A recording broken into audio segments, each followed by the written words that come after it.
Hey everybody, and welcome to this series of videos that I have partnered together with Sandra Sirles. I'm Melissa Muir. In this video, I'm going to be introducing you to the hydraulic press that is created or designed by Sandra Sirles. I'm going to show you really briefly some of the different safety features that are built into it, as well as how to install your jack and make sure we get you up and operating. Let's take a look. First, let's take a look at some of the different features.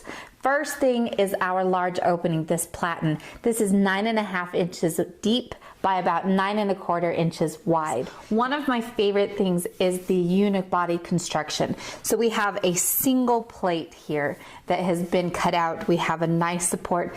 This is going to be very, very strong. Now, when this press comes to you, it comes on a freight and it is mounted with these wood screws. I highly suggest that you keep those screws and you use them to mount your hydraulic press onto a wooden bench top that is going to be strong and stable. This rolling cart would actually be appropriate for you as long as you went ahead and mounted this. We have two springs that are within the press themselves. You'll notice that they are entirely encased, and that will help in case there's ever a breakage in the spring. You never have to worry about that spring coming out and damaging you or hitting you or anything else around it. Well, she also thought about some of the other safety features, and that would include a safety shield. So when you receive this, it has a plastic coating on each side that you just simply tear that off, and then all you need to do is slide this right here into place. On either side of our frame, there are two different guides, and that is going to make certain that our platen stays nice and true as it goes up and down.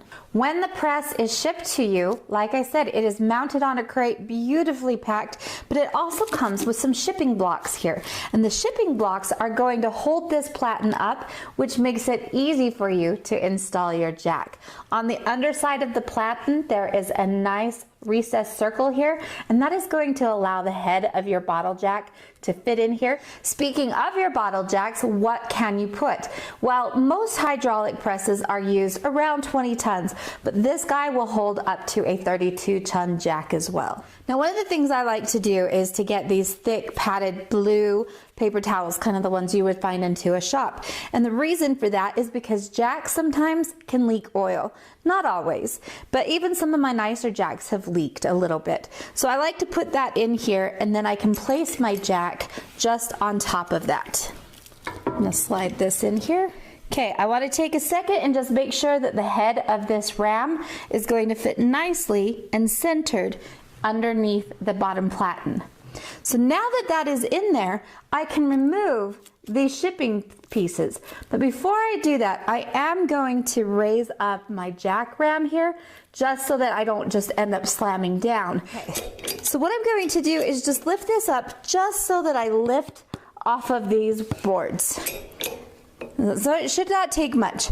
Then there is a screw right here that holds that board into place. Now, when coming in here to remove this, I find that it's handy to have just a little 3/8 inch wrench just to kind of hold on to that. And so that way then you can really get in here and remove that screw without that nut just rotating. And then we'll repeat this process on the other side.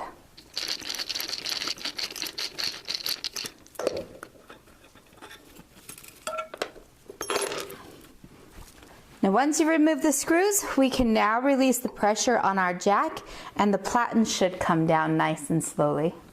When your press is not in use, you should always open up that pressure to bring your platen completely down to the bottom. In addition to the press, she also includes several different pieces of tools or equipment, one of which is also an accessory rail. So the accessory rail makes it so that I can take my tooling, insert it into the accessory. I just tighten up this screw right here, and now I will be able to use that. To install this, what I like to do is to take the end of the hex key. I will insert my screw onto that. I will insert it through my piece so that it protrudes up here through the top, and then I can bring this in and line it up with the hole and simply screw that into place. To swap out any of my accessories, all I need to do is simply unscrew this little holding pin or screw, and then I can take and slip the new accessory into there.